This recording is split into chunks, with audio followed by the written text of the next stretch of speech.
महाराज जी, इटावा में यादव समाज के कथावाचकों के साथ चोटी काटने के अभद्रता का मामला इस समय चल रहा है, उसमें आपका क्या कहना है? बहुत सारे पत्रकारों का ये मैसेज आया मुझे, बहुत सारे चैनल से मुझे बुलाया गया, और मैं जातिगत बातों पर, मैं जातियों में नहीं बंधना चाहता।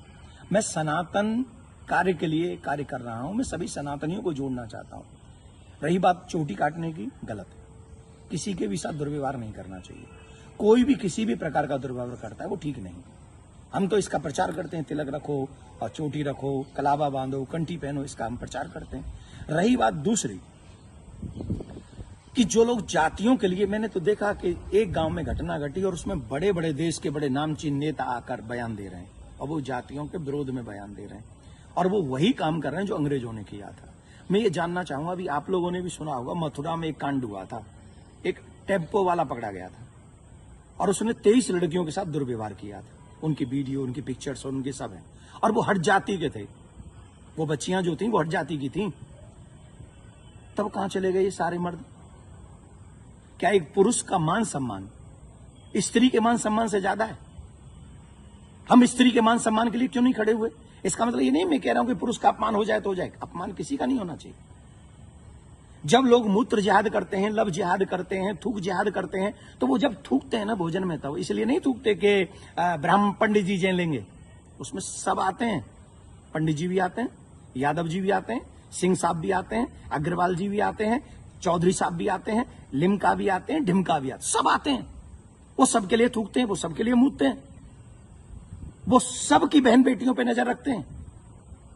तब क्यों नहीं बोलते हम और आप सभी? बताइए, मैं जानना चाहता हूं। ये जितने भी लोग आज विवाद कर रहे हैं, ईमानदारी से बताइए, भगवान श्री राम किस लिए आए थे? वो तो क्षत्रिय थे।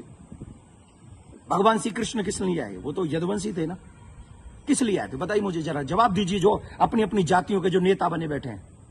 मैं जानना चाहता हूं आपसे, जितने भी अवतार तुम्हारे सनातन में जिन पुराणों के अनुसार हुए, जिन पुराणों के अनुसार तुम अपने आप को हिंदू लिखते हो, किसके लिए अवतार हुए थे? वो धर्म की स्थापना के लिए हुए थे, और धर्म की स्थापना करना ही हम सबका दायित्व है कि हम इस देश में धर्म की स्थापना करें, ना कि धर्म का खंडन करें।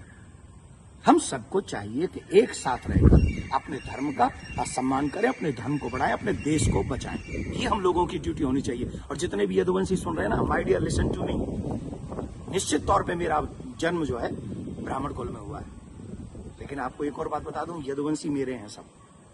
पूछिए कैसे? भगवान श्री कृष्ण का नामकरण जिन ऋषि ने किया था, गर्गः पुरोहितो राजन यदु नाम सुमहातप, मैं गर्गाचार्य जी का वंशज हूं। क्या मैं आपका बुरा चाहूंगा? क्या मैं जाटवों का बुरा चाहूंगा?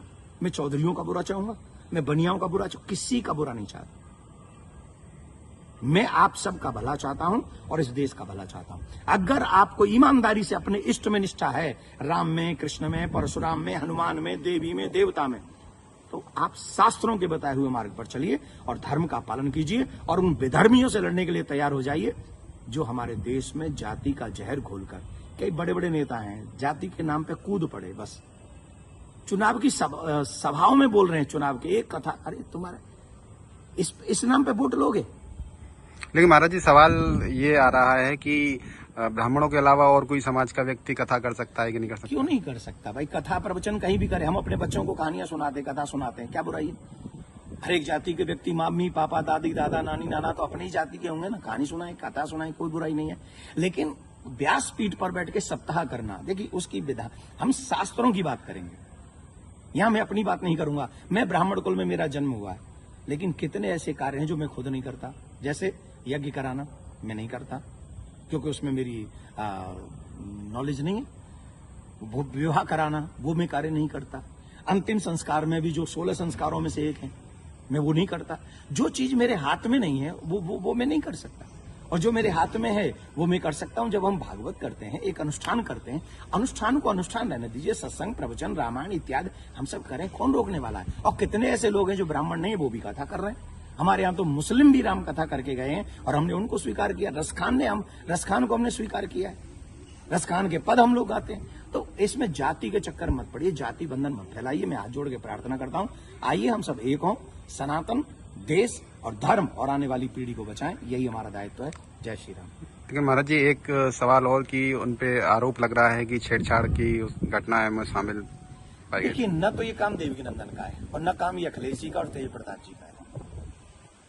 जो चीजें हुई हैं, अब कह रहे हैं कि 2 आधार कार्ड मिले हैं, कोई कह रहा है उनको छेड़खानी हुई है, कोई कह रहा है उनकी चोटी काटी, उनका अपमान किया गया। तो इसके लिए संविधान है, इसके लिए प्रशासन है, हमें बांटना नहीं है। प्रशासन अपना काम करे, जहां जो जिसकी गलती हो उसे सजा दे। पंडित जी की गलती है तो पंडित जी को सजा दे, यादव जी की गलती है तो यादव जी को सजा दे। लेकिन जो बड़े बड़े लोग हैं, जो बड़े बड़े पदों पर बैठे हैं, उन लोगों को जातिवाद फैलाकर समाज को लड़ाना नहीं चाहिए। ये अच्छी बात नहीं है। धन्यवाद।